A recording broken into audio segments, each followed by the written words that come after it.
All right, I'm going to call the Neary Building Committee meeting to order. It is Monday, June 17th, and it is 8:02 p.m. First order of business is approval of meeting minutes from June 3rd, 2024. Any questions or comments? No questions, Jason, but minutes were good, but I think there was a lot of discussion that I think it chimed up to like one line in here in terms of concerns were raised, basically, which I guess is fine for minutes not to go in too much detail, but I was just Well, I guess my suggestion with that is I think if you think they should be detailed, then um, why don't you send Mariana the concerns that were raised if anyone has concerns they want to have in the minutes, and then we can just vote them at the next meeting. like, does anybody else have a similar concern about the detail in the concerns? But if nobody else Well, does, I gotta get a hand up here, I guess. Go ahead, Roger. And now I'm Mhm. muting myself. That's great. Go ahead. So Andrew, so if you feel that there's some detail that should be added, I'm supportive of that. okay. I mean, the more accurate or appropriate minutes can be, I think it's a good thing. All right, I'll take a stab and send it to Marianne for next meeting. Okay. And if anyone else has the same concern, they should likewise do that so that they're all just reflected in there. Okay. Next is subcommittee reports.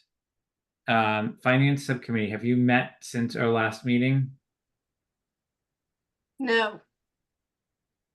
Okay. Any updates then? The only update is this kind of a general one, which is we continue to try to refine the initial numbers we got as far as debt service on the various permutations, or 3 permutations. So nothing's changed. There is a goal that's been set by the select board as of the last meeting to evaluate debt as a total, what the town really can afford. So that, I don't know where that's going to lead. That was not my proposal, it was someone else's. That really wants to look at debt closer, not just debt for the school, but debt for everything, to come up with some type of policy as far as that goes. So I will keep you posted on where that ends up. But other than that, not a lot to report. Okay. Thank you. Communication subcommittee has met since the last meeting. I think there's 2 items of substance to update the committee on. The first is that there's a formal communication plan that Denise is working on with Skanska that the subcommittee will vote on and then present to the broader committee. So that is a work in process. We had reviewed a template of it very early on in the project. But now that we obviously are full speed ahead, we can add the appropriate content to it. So that is forthcoming. And then the second is that we took a unanimous motion that for the 4 members here that represent elected boards or appointed boards and committees, we are going to attempt after every regular meeting to provide essentially a coordinated script so that the reports that we are giving back to our subcommittees, sorry, to our main committees or elected boards are the same. Just that there's no confusion along the way. Granted, the elected or appointed board may or may not meet in that time period, but our goal is to create as much cohesion there as possible. And then another suggestion we had is if a statement would not be ready in time for another meeting, to at least alert the communications subcommittee should they choose to want to participate, depending upon the substance of a meeting. We may have a very uneventful meeting, which then means that the messaging is a lot easier. We have an eventful meeting like the last one, where we took a lot of motions, a lot of preliminary decisions. That was something we just discussed how best to streamline. So Roger, Andrew, Kathy, and obviously myself from Capital, happy to coordinate on that when and if the time comes, so that because I know everyone has standing agenda items now, right? So we just want to make sure we're consistent without having to watch each other's meetings. Go ahead, Kathy. So to add on to that, Jason, I think that's a great idea to make sure that we have a consistent, correct message to everyone. But we still got to do something else to try to get this message out there. It's just not sticking. So and I'll give you a specific example. At the last select board meeting, I try to do a members report every time on Neary Building Committee. So I said, well, we voted now. We have reduced the 12 permutations down to 3. I said we really have 2, but we're required to have 3, so we picked 3, and I named it. After that, and I'm not a social media person, this got sent to me as far as what got said. What got said was, "Oh, did you hear Kathy Cook's made a decision to get it down to 2? That she's made the decision. Can you believe that she's made that decision to reduce it to 2 without any input from the public?" So, I don't know, again, why we cannot break through to this town as far as what's going on here, but we're not breaking through unless you may say, well, that's just one person. Without, maybe with not it may be not a well-intentioned person, but still, I mean, to say something like that, after we had voted specifically for it, and then to say, yeah, it looks like I made a decision here. So I do think this is great that we're going to have something consistent to go out as soon as we possibly can after we've made a vote that makes sense. But I think we've got to find some other way. I finally did say, do you want me to just go door to door? Is that what we need to do here? And the person said, yeah, that'd be a good idea. And I don't think they were joking. So anyway, I don't know what else to do at this point, Jason. I know how hard we're trying, but it's just like no one's watching these meetings. And then when I say something like that, they think that I've just made a decision. Yeah, and we need to arm you with a message that the Neary Building Committee unanimously voted 7-0 on these things, right? So that, so point taken, and that's what we're trying to help. So I think the communication subcommittee has their work ahead, much like the other 2 subcommittees. Any other questions on communications? All right, sustainability. I know you are off and running, so who wants to provide the update there? Well, I'll go ahead and lead into it, but probably won't be the best person to describe exactly what happened. We just met, so we met Friday, so there are no minutes out yet that we've even had a chance to look at. We looked at this was basically a meeting to look at different HVAC approaches. We looked at 4, and I think I could say that we unanimously at least recommended that we at least move one forward, which is, yeah, again, I won't be the best person to describe it, so I'll leave that to Chris or Mark or even Katie. But it's basically zero net zero approach. It's probably the more expensive, one of the more expensive choices. As far as groundwater thermal,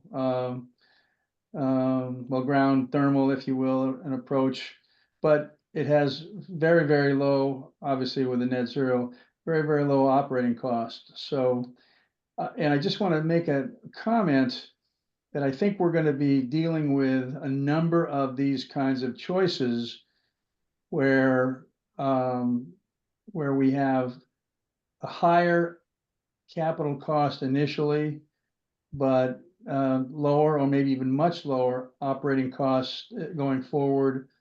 And I'm not sure we're going to deal with that.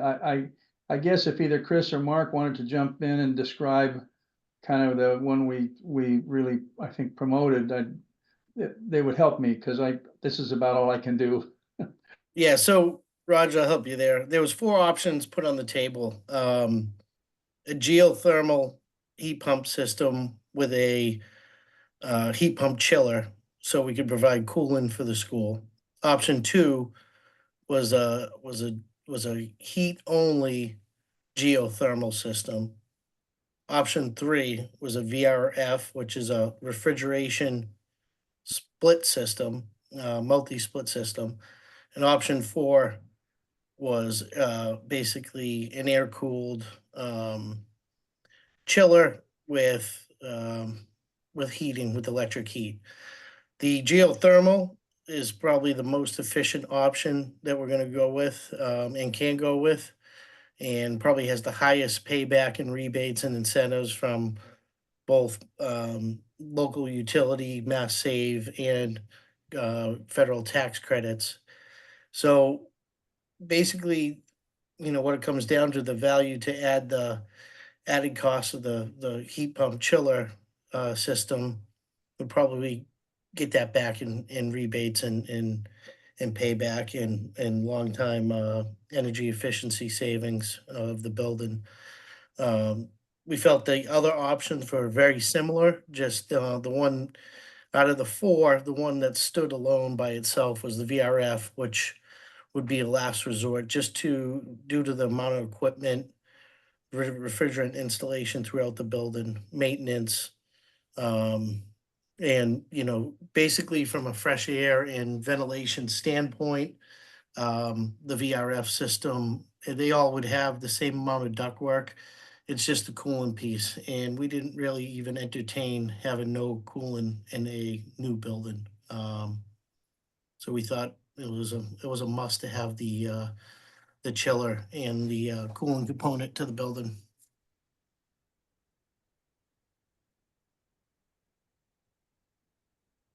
And Drew, Mark, and Roger. And we got to be careful here. Just these are members' updates, so I think questions, but we shouldn't have a lot of go back and forth on this one.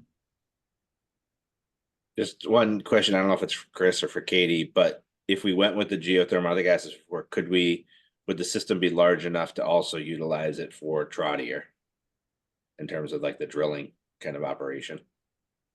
Well, that would require a pretty large well field, so we'd have to look at that. But part of the design, I'm guessing if we talk to engineers up front, if they could put some designated space for future expansion of that system. If you were to do it at Trotty, it would just be an addition on after the fact, and they'd probably have their own separate wells. Oh yeah. Okay. Can So I it'd add have to that? its own pumping infrastructure and everything, but. If I can add Right. to what Chris just said, two things. Any portion of it that was for Trottier would have to be outside of this project's cost as far as the MSBA, their reimbursement. That's obviously something you could work around. But you would also have to take into consideration getting those pipes over to Trottier. So there'd be some underground work. So something to be considered. More logistics. Mark? Yeah, the one consideration is that of the four units that we were looking at in variations, the one we are directing the architects to focus on, and they'll give us numbers on the others, but the one we wanted to focus on gives us and puts us on the avenue to get 4 reimbursement points from the school building authority.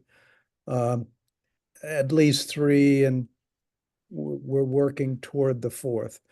So that's a big item. And the architects have indicated they'll give us analysis not only of all the tax credits and rebates, but the impact as well on the reimbursement of the entire project, because that 4% isn't based on just the air conditioning cost. It goes to the entire project. So that's a pretty significant number. And I'm one that these next couple days are a good example of the end of the school year where we would normally be in classes now. This was an unusual year, but the schools are awful to be in without cooling. So we need to recognize both in the fall season and the spring season that we need to cool these buildings, and if they're going to be used for other purposes, other gatherings, other sporting events, then cooling is a necessary part of this for all sorts of reasons.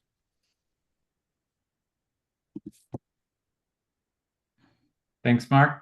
Kathy? So Jason, I may be violating what you just said, but I gotta try anyway. So Mark, and Chris, we don't get credits. And we don't pay taxes. So we're talking about rebates as far as what would matter to us. So the tax credits aren't gonna help us any unless you do something differently as far as that piece of it goes. So Mark, you think we will get 3 or 4 points off the covered cost? So the $510 or whatever it is a square foot? And we Yeah. know that for a fact, because that's I- important to me to understand. I really would like to start seeing the points that we can get for this extra stuff on a spreadsheet. So we really can try to start trying to reduce this cost. You know, point is $1 million.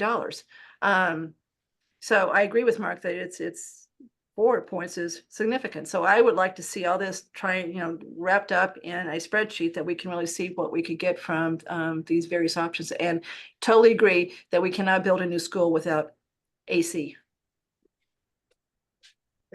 Katie, do you want to answer that from Well, our meeting? I'm gonna, so Kathy, I think you Okay. delicately dealt with that, so thank All you. I'm gonna suggest that the Skanska and Arrow Street team heard the request, and that we'll put that on the agenda for next meeting, because this is gonna cross sustainability, it's gonna cross finance, so we might as well just all hear it together, right? As you start to zero in on options, right? So sustainability may need to meet first, but more on the function side of this. But I think then it'll allow us to kind of then take that and all hear it. And then obviously if there's sub work streams that need to go off into back into subcommittee, we can. Jason, one last thing to add to the sustainability meeting. We decided to go with the LEED certification versus CHIPS for the building standard. Do you want to, I know what that means, but do you want to explain what that means? I'm not too familiar with CHIPS, but maybe Katie or someone from the Arrow Street team can. So LEED and CHIPS are very similar to each other. CHIPS has a few specific things that often people want for certain reasons. But LEED has been around for a very long time. It's very well understood, very well documented. They have a large team. CHIPS has a smaller group of people who are reviewing and that sort of thing. So it sort of becomes, if you don't have a reason to do CHIPS, LEED is a good default. Mark, did you have something new? Yeah, just to clarify, and the committee can roar me down if I get this wrong. Yeah, We only directed. Denise, I'm going to mute you. Sorry, Mark. I'm just muting you, Denise. I have some background noise from you. Based on what we heard. okay, I don't know what's wrong with my signal. Go out. Okay, based Keep on going, what Mark. we heard, we narrowed it down and pointed to one system where we really wanted to start to go that direction. We will get costs on all 3 of them. And it's not a decision we're going to ultimately make. We're going to bring it back to this group. And this group will take a vote on the system, on the analysis, and incorporate all the savings into that. So don't think that we've ignored other systems. All of them are on the table, but we've just given direction. This is the system we'd like to focus on. Did I get that right? Mm-hmm. Okay. Yes. All right. Thank you, sustainability. I know it was a race right out of the gates there. So, and look forward to kind of the future updates. It does sound promising on a number of fronts. So keep up the good work. With that, we will go to Skanska and Arrow Street. I'll give you the editorial rights, I have it square footage space summary first, then site review. I know you only distributed site review in advance, and we're working on a space summary today, but I do think we can get that to the committee once you present it as well. So you go in whatever order you think is in. It's under the same agenda topic. I just sub-bulleted it out. So who am I turn? Katie and Jim have co-host privileges at this point. Jim, did you have anything to begin with, or should I jump in? No, I would just jump right in. Yep. Okay. And in answer to your question, Jason, I had put the site review first. Sorry, just adjusting my screen. There we go. Now I can see everyone again. So quick agenda so that everybody can sort of see all of the different topics that we're going to touch on today. We have a lot of information since our last meeting about the site. We're going to go through a series of different slides that describe different aspects of the site, regulatory requirements, all the things about the septic system, existing and potential new system, everything about the underground explorations, FEMA, and the landfill. And then finally, we have an update to the space summary, talking about some reductions that were made, and then the resulting impact of that. So jumping right in, here is our site, which you are likely all familiar with. This is just a blank overview. First topic is regulatory requirements. So what we're really dealing with on this site as far as regulatory is the wetlands and the two stream locations. So we have wetlands on this side of the site, which show up on the GIS map, as well as on this side. We suspect that some area in the back may end up being wetlands, but that is going to be up to Conscom to determine. They've already been out to the site. We've talked to them once, and then we've been out to the site with them to walk around the site so they're aware. They've seen the conditions, and we'll continue to have those conversations with them. So coming over here to the right-hand side of the screen, this stream on the right is considered a perennial stream. So it ebbs and flows depending on the season, but it's effectively flowing all year round. We have some setbacks from that. It turns out that the river setbacks are more stringent than the wetland in this case. The wetland setback is this 100-foot buffer here. From the perennial stream, we have a 20-foot no build zone, which is not even shown. We're not even gonna get close to that. Then your next, the next offset is a 100-foot buffer zone. That is called the inner riparian zone.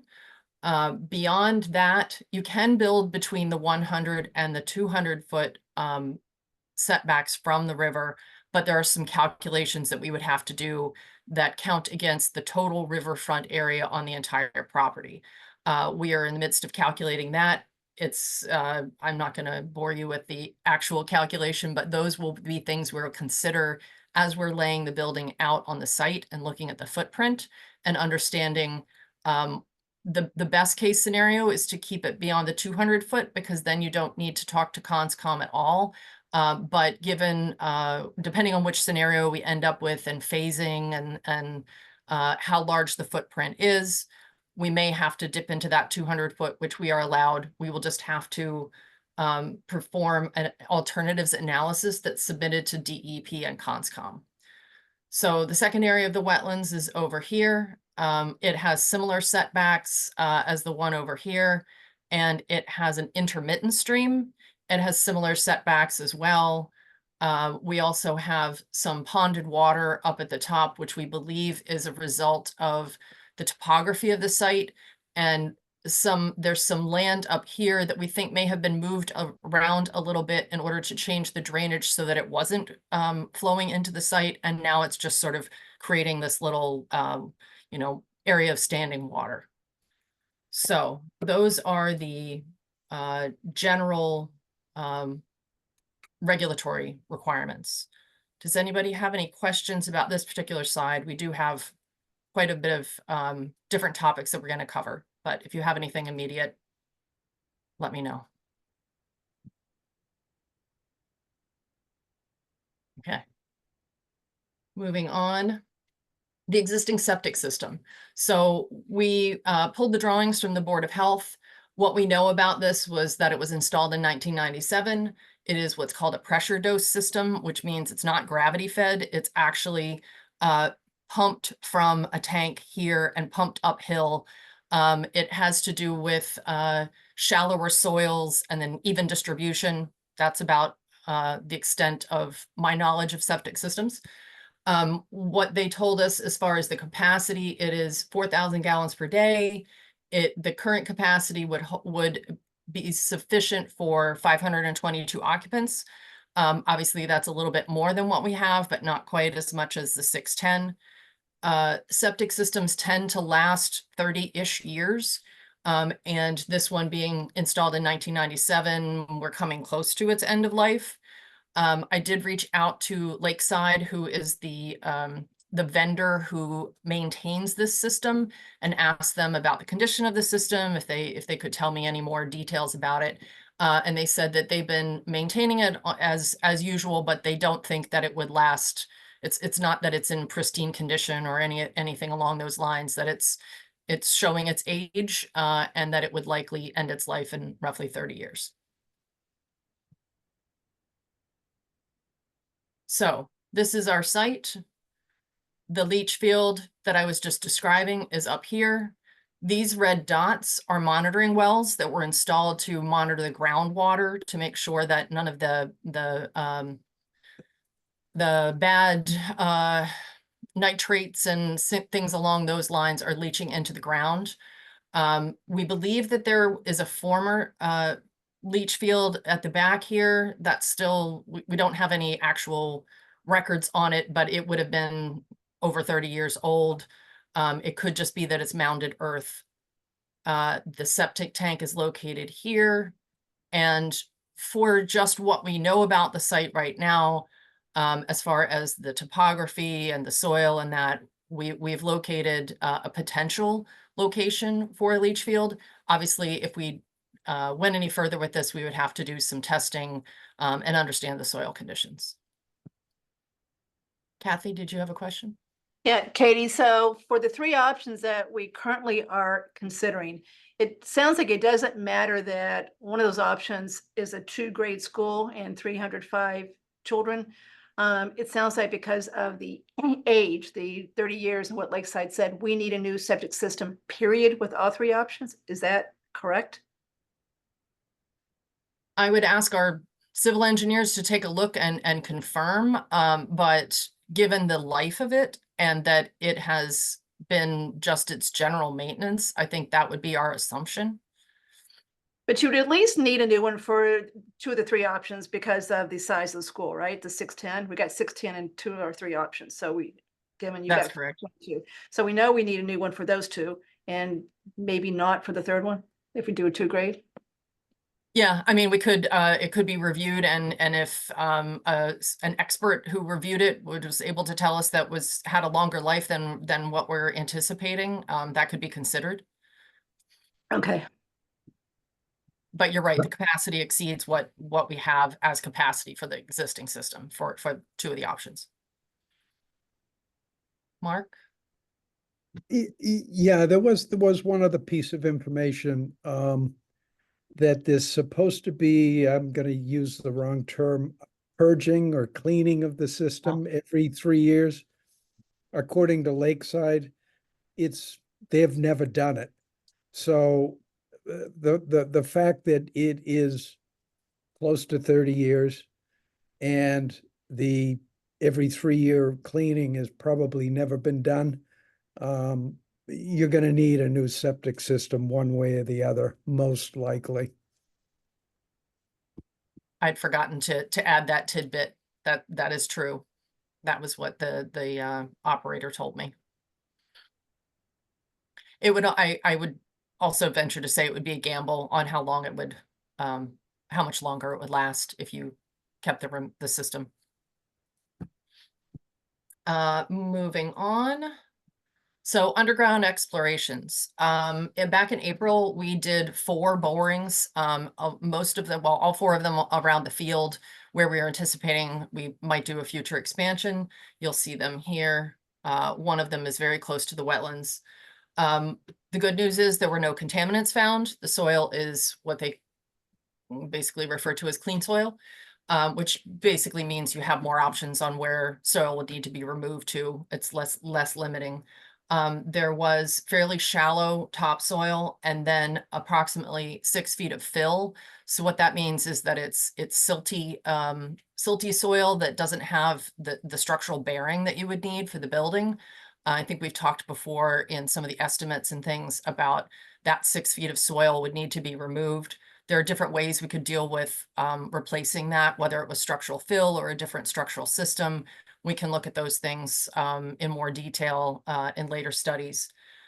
We also, from those borings, we were able to tell that the groundwater is fairly high. It's between 2 and 4 feet below the surface.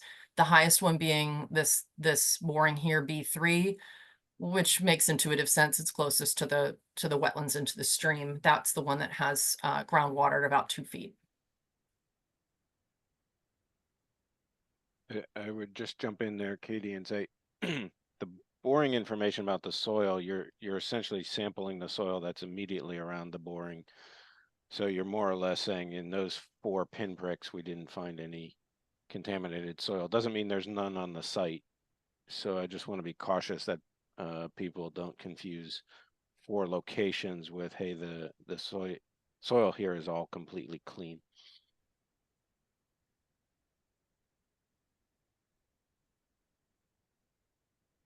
FEMA. So this information also taken from the GIS.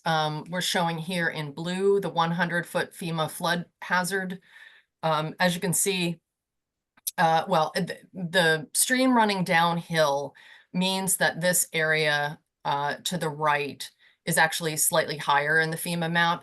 That's the 268 feet above sea level.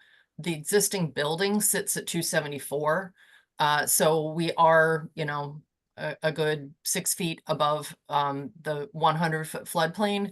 As far as I understand from Greg, and maybe Kathleen can confirm, but as we've not heard of any water problems within the school itself. There's a little shed back here, this little black box that has had some water problems in the past. I believe it's, you know, effectively abandoned because of water, but the building itself, you haven't seen any evidence of water within the building. So as we study where the building would be placed on the site, we can look at how high above the FEMA we may or may not want to be.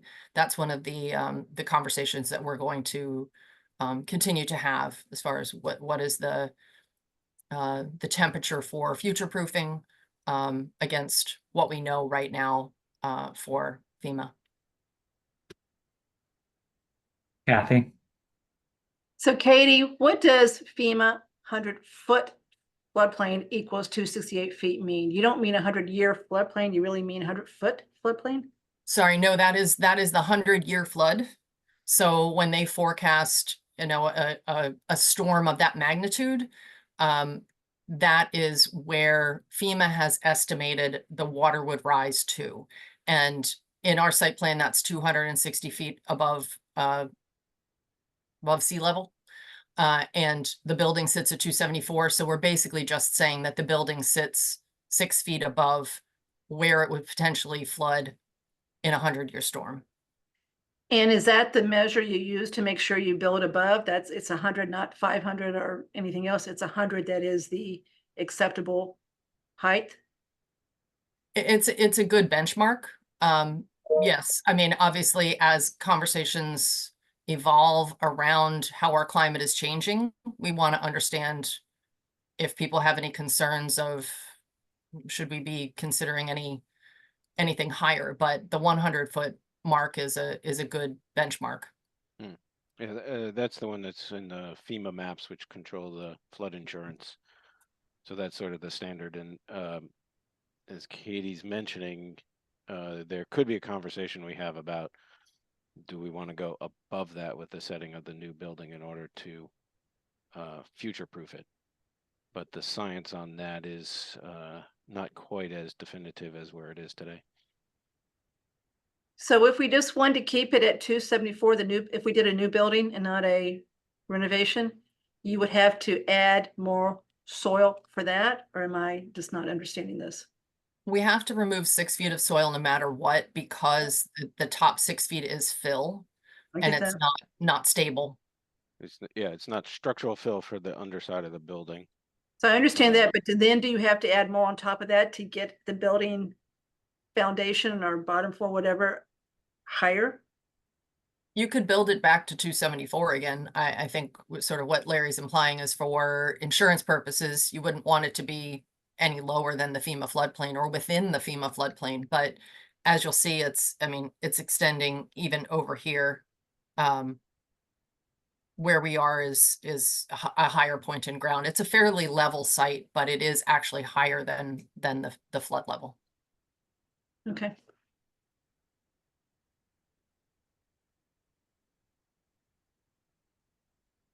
Marianne?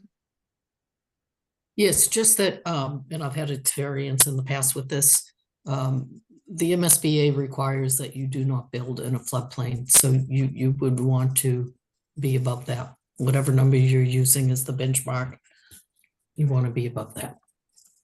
Yes. And they tie reimbursement to that. Luckily, we have no intention of building in that area. The landfill. So as you all know, there is a landfill here next to our site. It operated from the 30s to the 70s. It was closed progressively between 1999 and 2002. You'll see here also some monitoring wells. These actually have 2 monitoring wells at each location, and there's a shallow and a deep. Let me actually show you. This is the plan from the landfill drawings themselves. I'm going to zoom in a little bit because they're a little bit hard to read since they're scans. There are 2 monitoring wells here, and then probably more pertinent to our site, there are 2 on this side and then 2 here. We saw these 2 as we were walking around with the Conservation Commission, and we have pulled the results from the DEP. They test this yearly. And we pulled the reports from the last 3 years just to get a sampling of to see what their what sort of things they're reporting. Here you'll see a section of that report talking about minor impacts, mostly about organic matter, no heavy metals or things of that nature that were found in this. So this was mostly to talk about what we understand is the effect of the landfill currently on the site. We can't anticipate what will happen anytime in the future, but that we understand currently where these monitoring wells are right now, it doesn't seem to be having a significant impact. Obviously, this is also the wetlands area, and with the setbacks that I showed you on a previous slide, we would likely not be building very close to that, but it's something to be cognizant of, having this landfill adjacent to the site.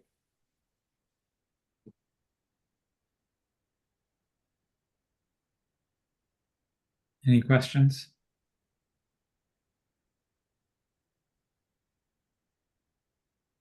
Seeing none. Okay. So we're also, this is our attempt at understanding some of the hydrology of the site as far as understanding where water is pooling. Apologies again for a slightly difficult to read slide. These are from the original 1968 drawings. The lines that you see here are the drainage lines. We suspect that they're not functioning as well as they used to. The 2 light blue areas are areas where there's often standing water seen. There's actually a little pool in front of this shed where there's some tadpoles when we were walking around with Conscom. They were delighted to see that. Over on this area on the right, whenever there's a rain event, it seems to take a little bit longer for water to drain from this area. And then in the center of this particular zone, it's been noticed that there's some subsidence in the paving. So the paving is heaving a little bit. And the best we can tell, that is from either water or possibly poor soil underneath that area. The topography slopes up along the sides of the site. We're sort of at the bottom of the bowl. So that means all of the water is draining down from any of those elevated areas into the site.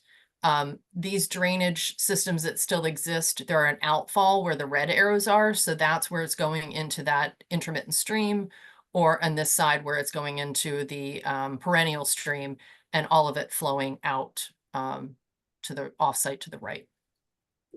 So this is just our attempt at understanding how water's flowing on the site.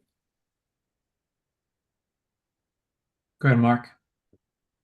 Yeah, I saw this one earlier this evening with the arrows on it. I just want to just point out that the arrows are surface water. And one of the things that I'm still searching for, and I may reach out to the Board of Health to see if they can find it at Town Hall somewhere, is what's going on with the water flows underground. I seem to recall when we approved the capping of the landfill, there was a pretty in-depth engineering report associated with that cap. And I seem to recall that they documented the water flow underground, what direction it was going. I think I know where it's going, but that's not good enough. I just need to know where that water is flowing and where we potentially over the next 50 years could have some exposures. So I'll reach out to the Board of Health and see if I can get someone up there to search that out. On the PAIR report that we just saw a few minutes ago, it might be helpful, and I think you mentioned to me that perhaps we should at least have copies of the last 3 years. I think we as a committee at some point need to take all this information and put ourselves in a position of either accepting or not accepting what's going on at the site. We've got a potential liability, and somehow we have to prove to the town, A, that we have looked at this, we have studied this, and to the best of our ability, we do not believe there's going to be any contamination under that school for some period of time. And if we can't make that statement, if we don't have enough information to make that statement, then I'm cautious to even bringing a site like this to the town for approval. So I think we need a little bit more documentation on the groundwater flowing, and we may open up a can of worms. It may be flowing where we don't want it to flow, but we need to see that information.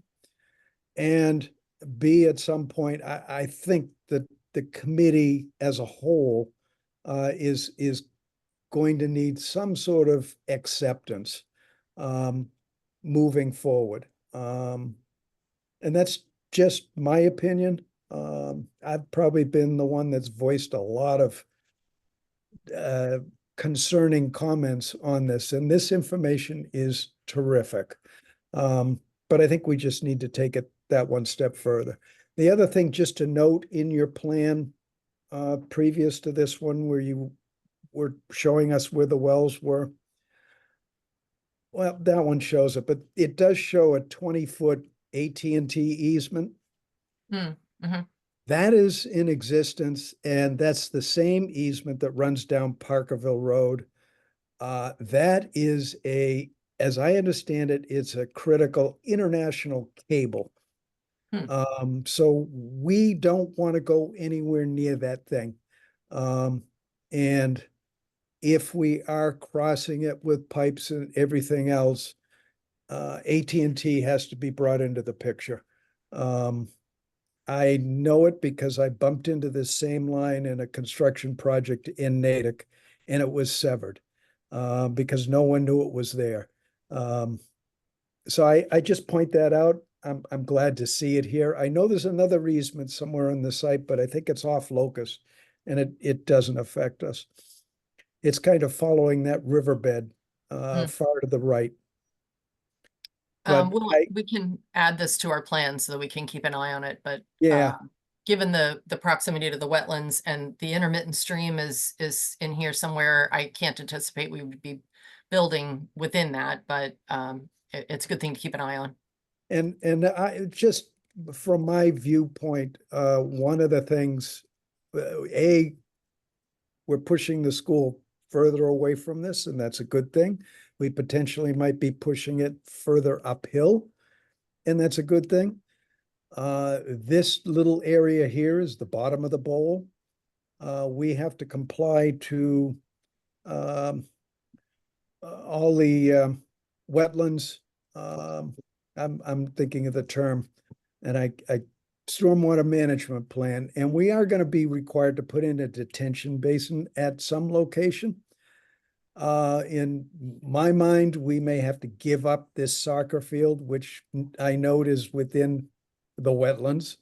And we might make a big portion of this area or the location of that detention basin. And what it does is it pushes further out any activity around the base of this hill. So if there are any issues, it gives us more buffer, and it takes the public off of these areas where they probably shouldn't be. Just some thoughts. Mark, before we leave your thoughts, does anyone have any objections to Mark contacting the Board of Health in conjunction with Arrow Street to chase the information he was talking about? Okay, go for it, Mark. All right, Kathy? So Mark, just two adjuncts to what you just said. I think at some point relatively soon, we've got to separate the cost of all of the mitigation that has to be done to make this site work. So we really understand what that cost is and not guess at it. Number two, Mark, are you saying we're going to lose a dog park Where is the dog park? on top of the landfill? No, we don't have any, doesn't affect the landfill at all. We don't Okay. deal with that. Okay. The one other point, and I apologize, just came to mind, is the architects identified the testing of the monitoring wells, and it's done by DEP. And I guess Pear is the consultant in between that translates the actual testing to a report to the town. That was a 30-year commitment, and there's only 8 more years to go, or somewhere in that vicinity. We couldn't quite pinpoint when they started. I will also bring that up to the Board of Health. My recommendation would be, and it's not a committee recommendation, it's just something personally, that we look to extend DEP's commitment to continue annual testing as long as there's a school nearby. We need to have these monitoring wells tested annually, and the school department needs to be notified if there's an pending issue. So there may be some work at the town side to get an extension on this, and if DEP refuses, then it becomes a cost to the town, because we shouldn't be building a school where we're not annually testing this. So that there's a little issue, and I'll bring it up to the Board of Health and see what can come of it.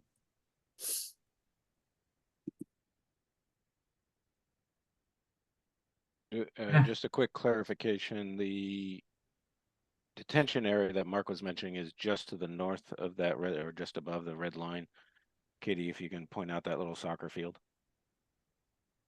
Right in there, there's a little soccer field that might be a spot. And to Mark's point, when going through and rebuilding a new storm sewer system for the site, we would ordinarily put in a detention system that keeps essentially some of the water on site in accordance with various regulations, so not all the water is flowing off site at the apex of a storm event, but you're keeping some on site, and that's a normal thing we're doing. And that, to Mark's point, it could be an area for that to happen, but you certainly could put another soccer field back on top of this stuff because it's usually underground and it's just holding the water until such time as it dissipates a little more slowly.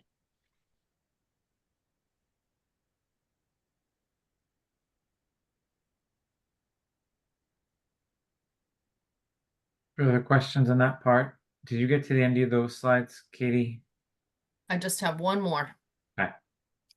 And we're switching topics. So if there are any Yeah, more, that's right. That's what I wanted to make sure. So we're going to square footage next, so completely different topic. So, are there any other site questions tonight other than the homework that Mark has taken on?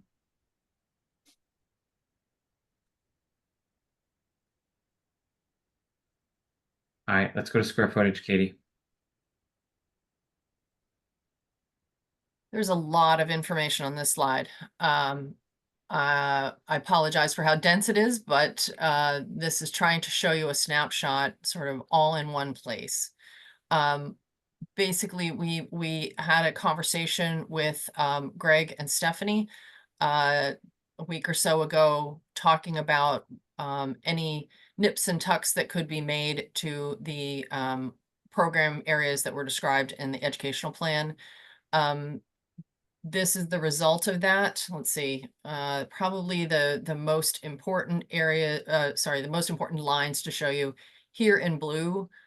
You're seeing the total gross square footage. We've broken out the auditorium separately since that is a topic of conversation. And it was getting a little bit lost just up in this art and music number before. So here's the auditorium number broken out separately, but then we also have to apply the same grossing factors in that to that. So including the auditorium, we are at a new number of 70,620 square feet. Here you'll see the PDP number just below the orange line as way of comparison.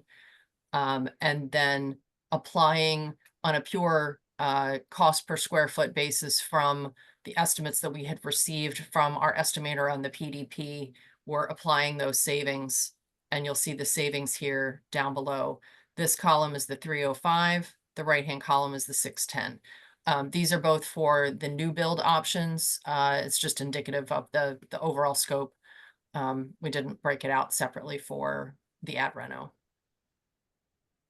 Two things I'll add to that, just to be a little cautious on the approximate savings. So we took the cost per square foot for the building savings. So, and I can't remember the number, 516 or so dollars a foot.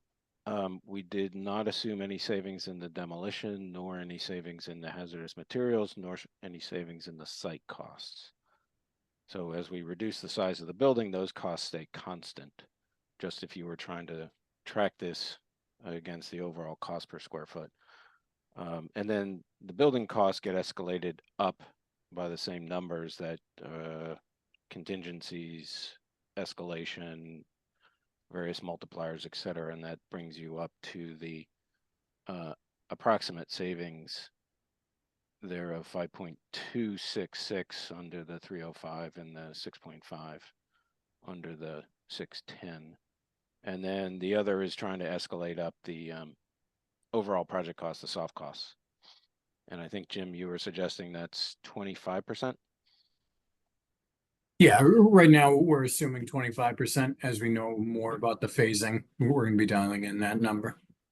Right. And then we have another conversation with the school's team to try and talk through some utilization questions we have. So to the extent that those can result in some more area savings, we would continue to report that back to the committee. And that's scheduled, I think, for tomorrow, Katie? Mm-hmm. That's Yep. right, tomorrow afternoon. Okay.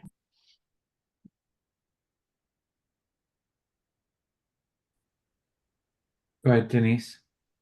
What did we eliminate to come down this much? Were there, what did we give up? That's, I guess, my question. It probably would have been good for me to start with the fact that there is no educational, this is not impacting the educational needs of the school. These were things like, could this conference room hold, how many people does this conference room actually need to be? Is it really 10 people or is it actually, 4 or 5? Talking about some things like that, or maybe there was a space that could be used by 2 different uses, things along those lines. So this is not sacrificing any of the educational needs of the school. Thank you. And I was gonna say, we could send around, because we can get this out to the folks after this meeting, and for Jason's comment, and we can send around the more in-depth spreadsheet so you can see the areas that have been adjusted. But I think to Katie's point, it's more working with the district to try and fine tune their needs than necessarily eliminating program elements. So Larry, just to be clear, it would be this one pager, which is a PDF, right? Plus the actual comparison to existing data too, right? So that someone could actually sit there and say, existing Neary has this much space for each of these programs. This is where the district now is for each of those programs. So you can kind of see like a classroom space is this size now. It's recommended to be this size to comply with MSBA and current education guidelines. This is the delta. That they'll also have that, correct? Right. So there's that space summary template that from the MSBA that lists all those. So there's the column for the existing, column for proposed, and then column for how does it compare to the MSBA standards. And we prepared one of those for each of the enrollments for the PDP.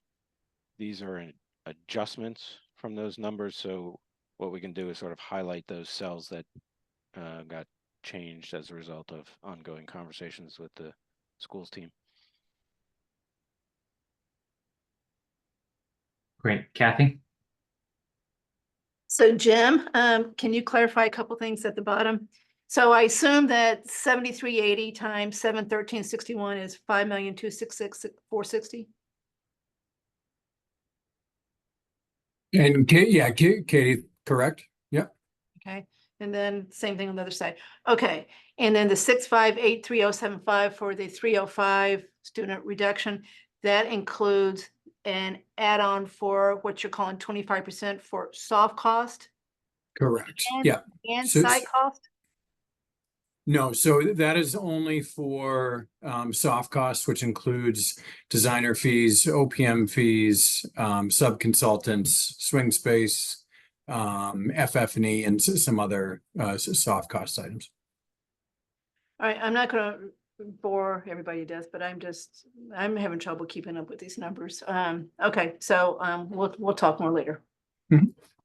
That's, I think, why you need this next layer of detail, Kathy, right? I think this is an executive summary, but I think if they send this in, we probably need an Excel, Katie, I guess, if at all possible. We have the space summary that Larry was describing, and that's more about the spaces. If Yeah. you're getting into the cost comparison, well, this spreadsheet that we send has this as a tab. That's the summary, and you can see where the values are pulled from. But the contract values, as far as the dollars, are pulled from the PDP estimates. Understood. I think it'd just be helpful for those that are Excel inclined to see the bottom part here too. In Excel. Mhm.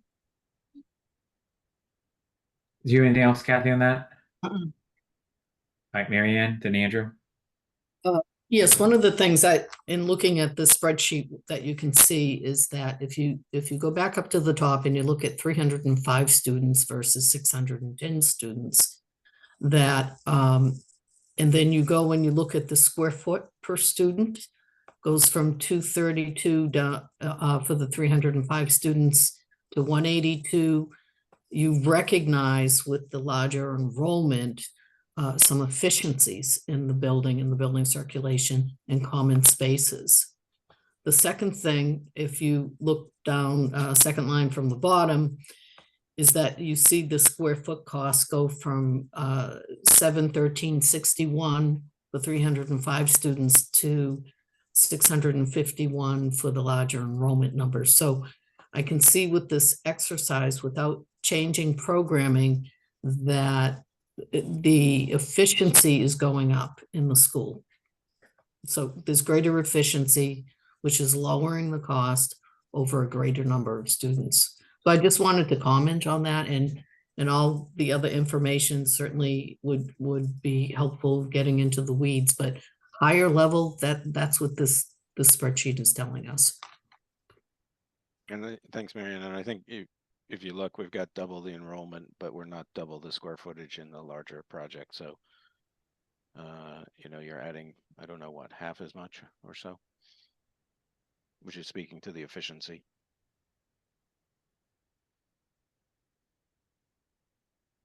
Andrew? I think my question kind of dovetails with that. I think it's important as we move through this that one of the outstanding questions that I've gotten and I have personally is why aren't some of these spaces changing when we're doubling the students, or why are they not half when we have half as many students, right?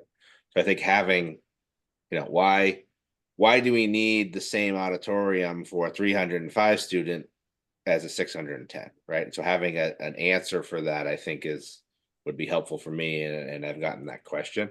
I don't really know the answer. So I think, you know, either you know, basically it's not going to be used for half the time that we anticipated it was going to be used for the 610 under the lower one, or we really don't need as much space, right? But I think it's, you know, having an answer to why some things, even though there's half as many students, are not changing the size, you know, accordingly.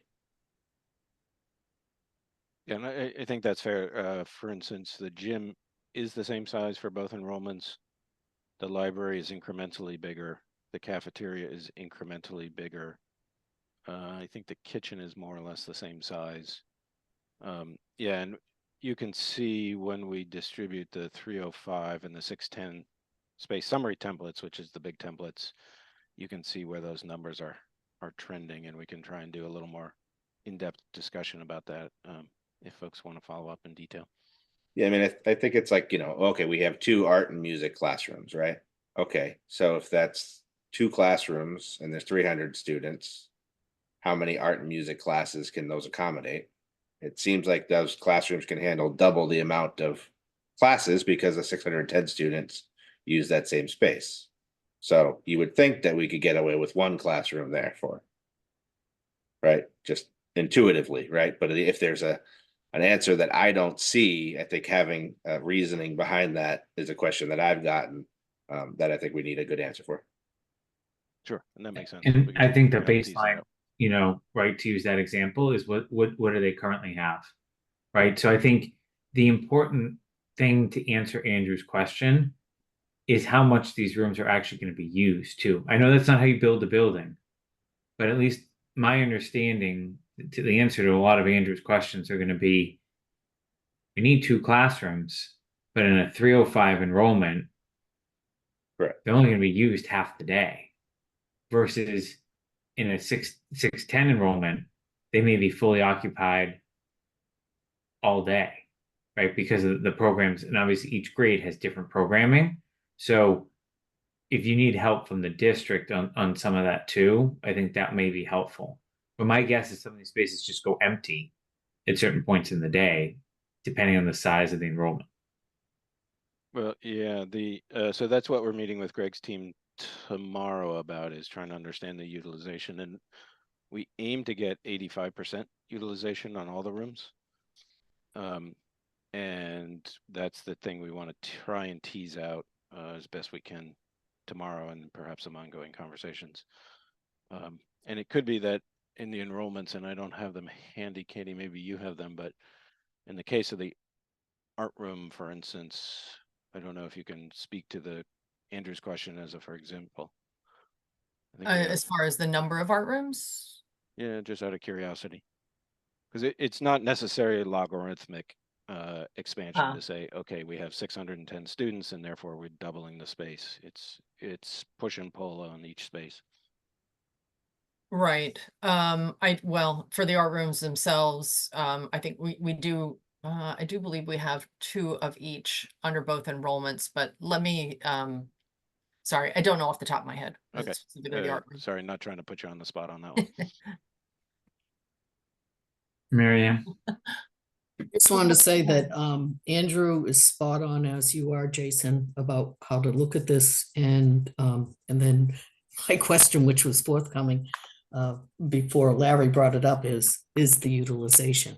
And if there is a utilization study, which is basically looking at the scheduling of the building and making sure that it's being that it isn't empty 20, 30, 40% of the day.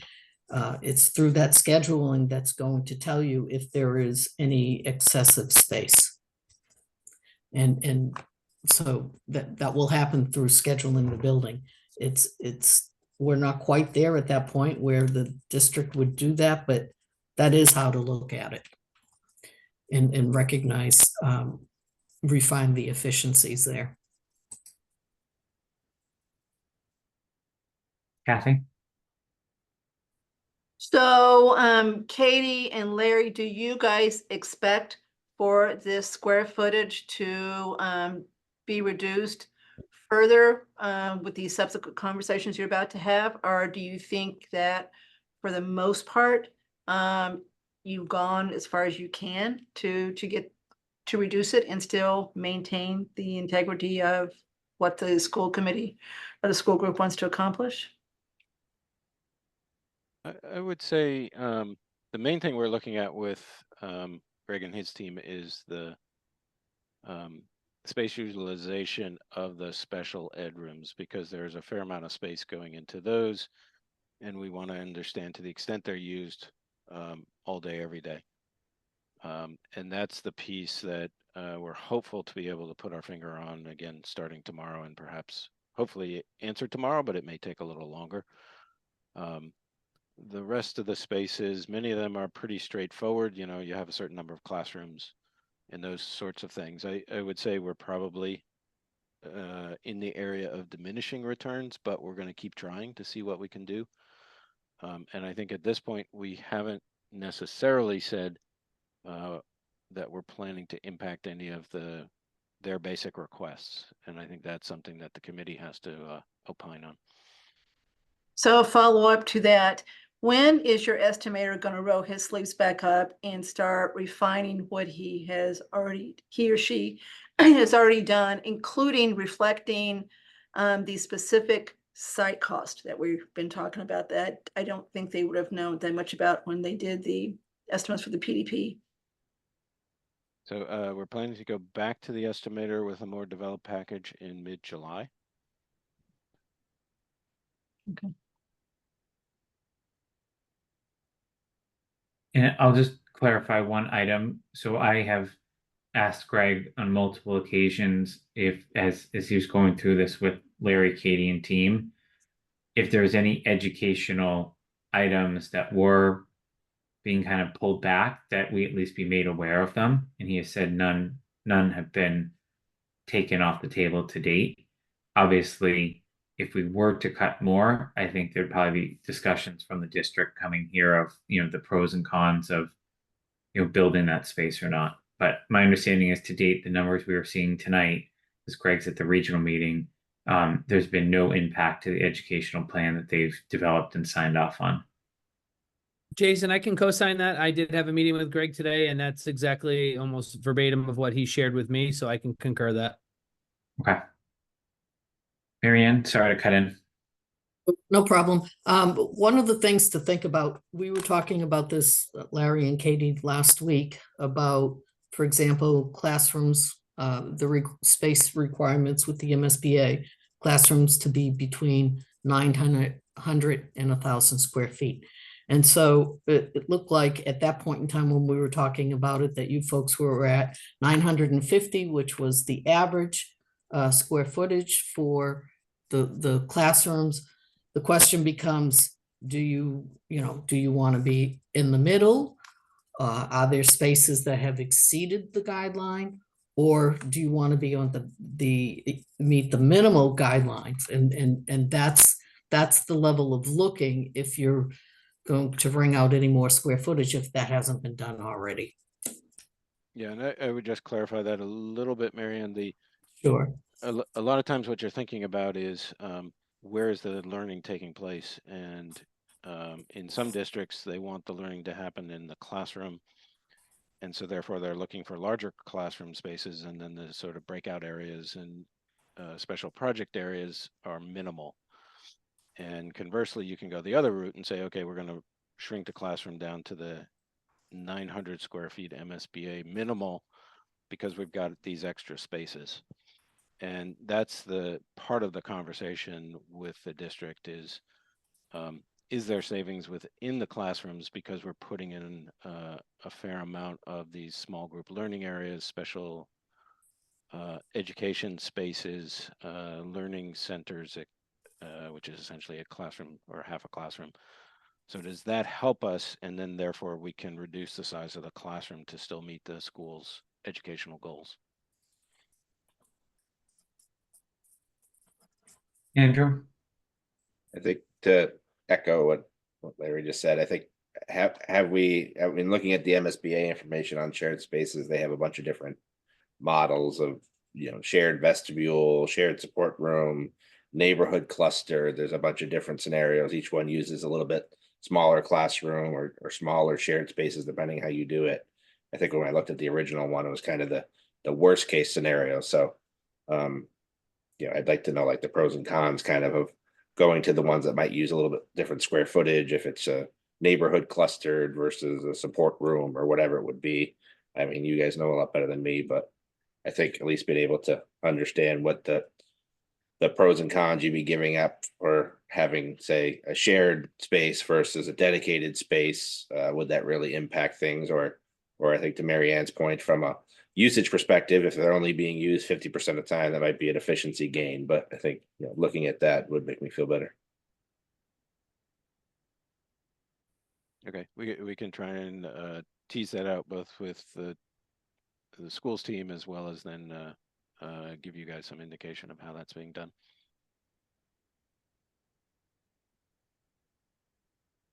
Okay, so the follow-up on this is you're going to send us the detailed items and I will make sure it gets to the full committee. Mhm. And then at next week's meeting, you will update us if any changes come out of your internal meetings with Greg and team. Mhm. Okay. Any other questions from the committee on this for tonight?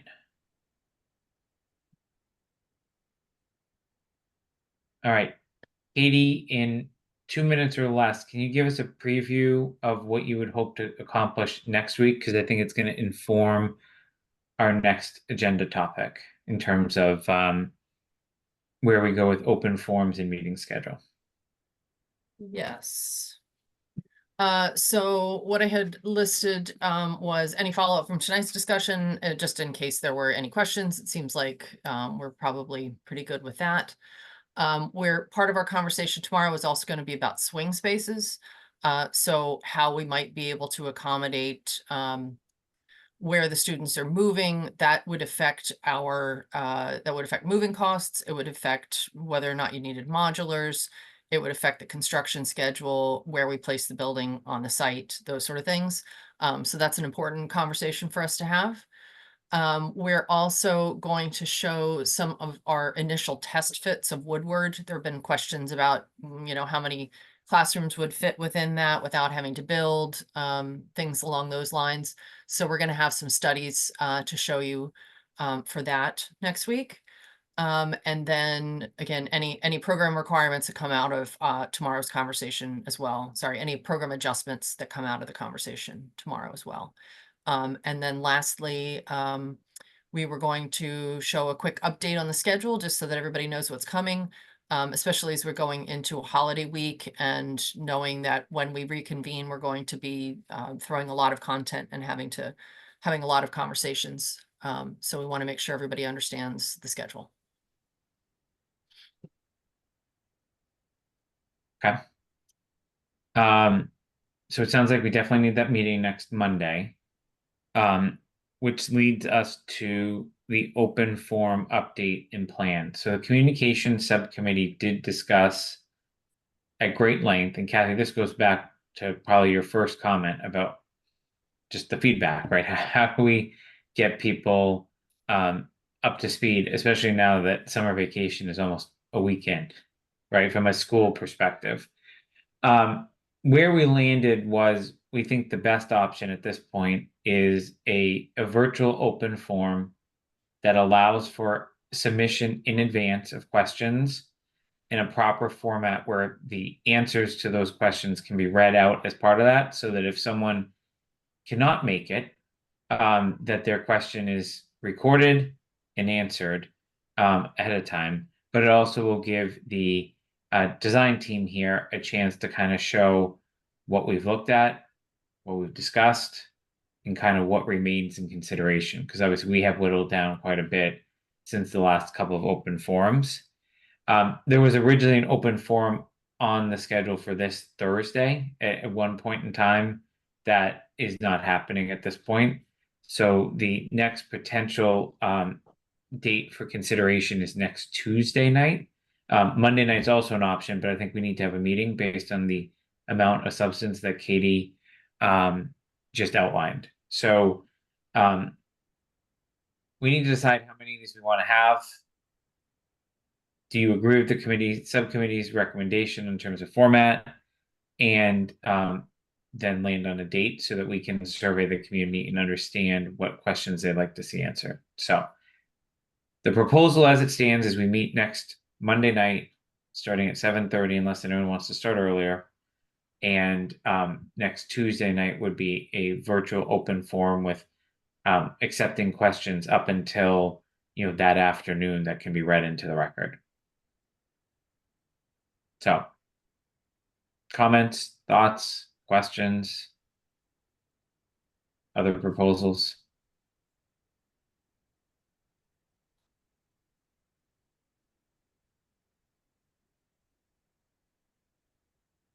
Well, it's not an amazing plan, so I know there's got to be some comments.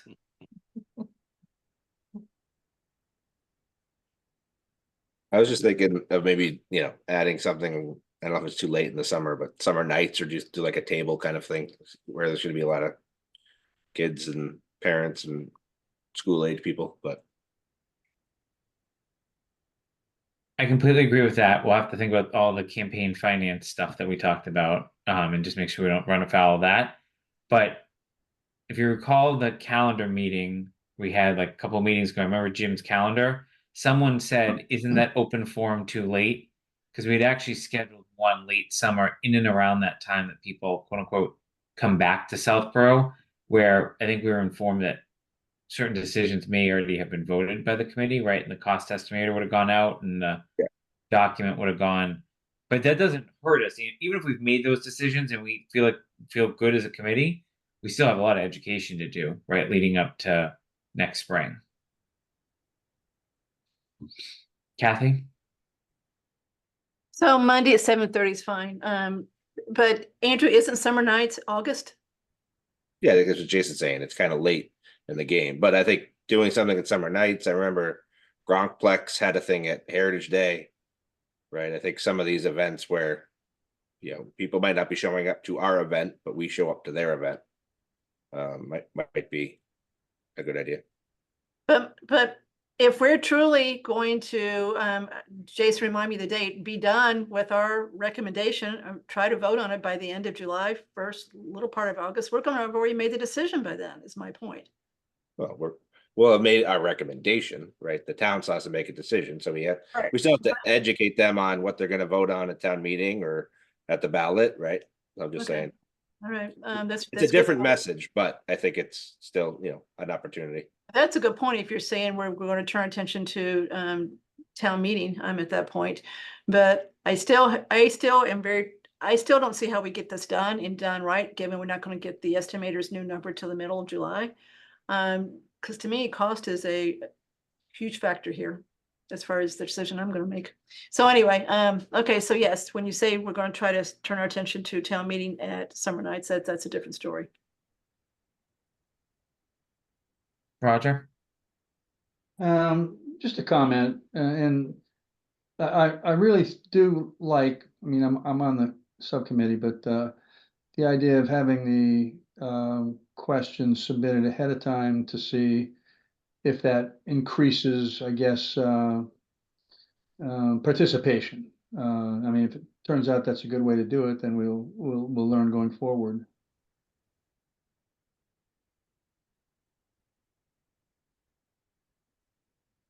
And the magic to next Tuesday, was to get it as far in front of July 4th as possible.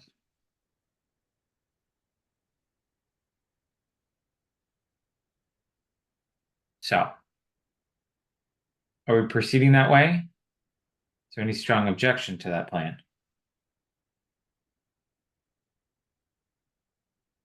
Denise? It's not an objection, but I think we have to really do a lot of publicizing of this because it's rather close for that Tuesday, for the Zoom. We need to get it out everywhere, including whatever media we can use. Because, our whole thought process on this is that we have enough people that are gonna ask questions and participate. So I think we gotta really push as much as we can to get this out in front of the public so that they will participate. Noted. And I think that both the full committee and the subcommittee should make a recommendation about future forums, right? And what we want to do from there once we see how next week goes.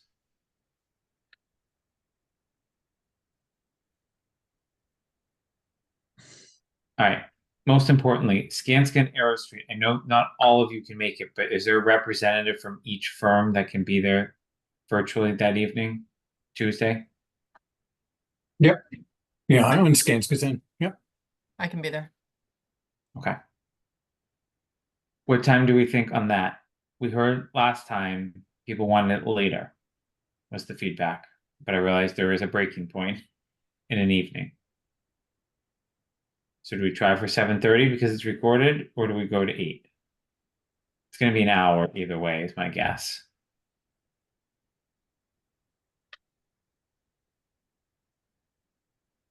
Maybe 8. All right, heard 8 from Andrew. Roger's got his hand up. What do you think, Roger? What time was the last one? Was it 7 or 7:30 or? The in-person ones were 7, and I believe the virtual were 7:30.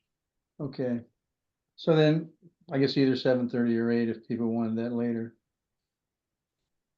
And I will point this out. Roger in the subcommittee did volunteer to be our liaison to the senior center as part of this.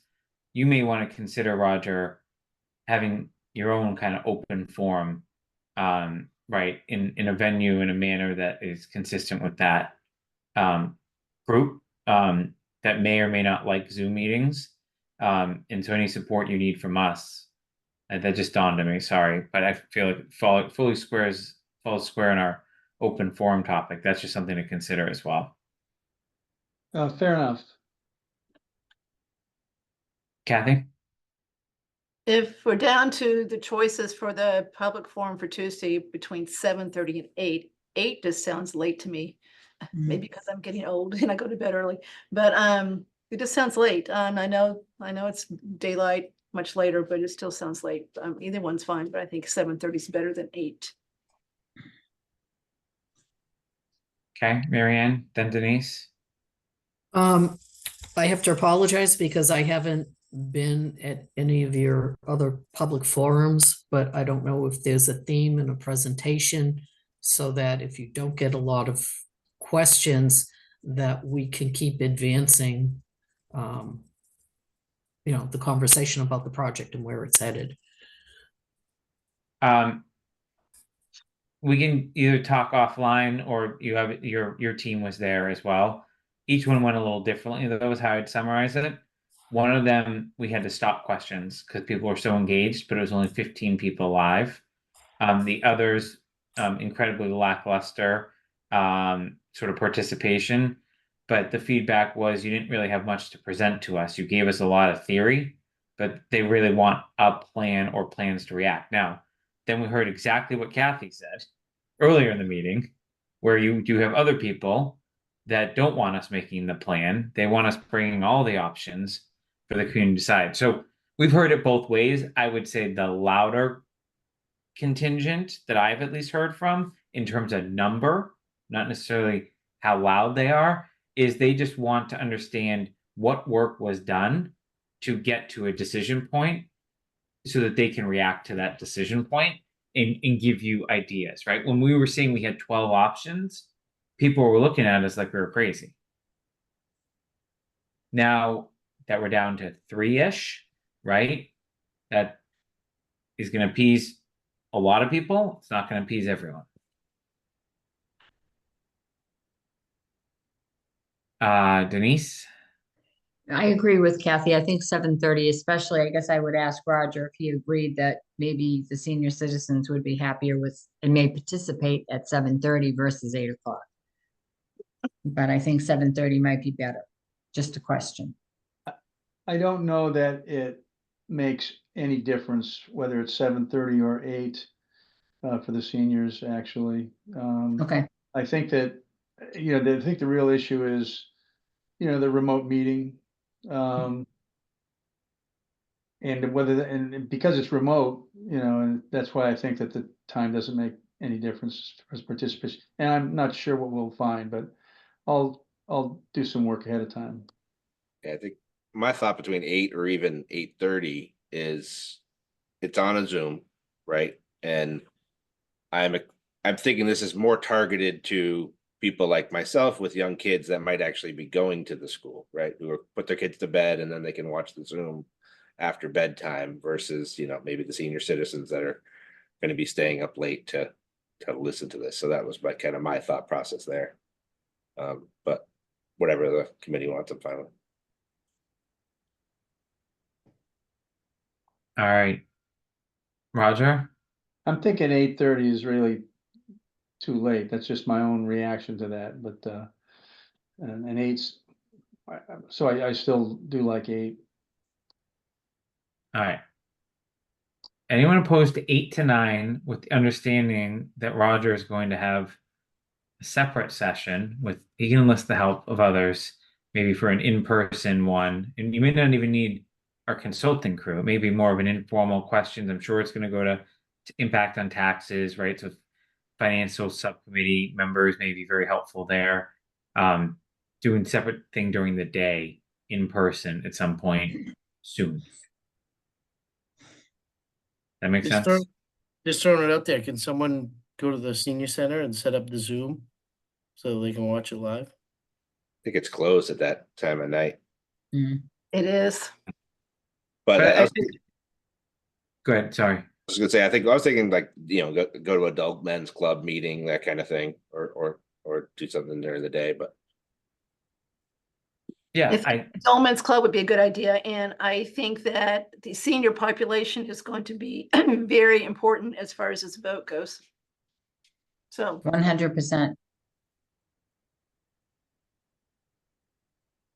all right. So we land on 8 to 9 for next Tuesday night with a lot of publicity per Denise. Okay. Meeting schedule. So we've agreed on our next 2 meetings. I will try to schedule out all the other meetings that Skanska had on the schedule, just so everyone has it, and adjust it as we decide as a committee. Just given the frequency and the fact that we are going to have a little break coming up, and then need to come back pretty quickly from that break. Is there any other business for tonight?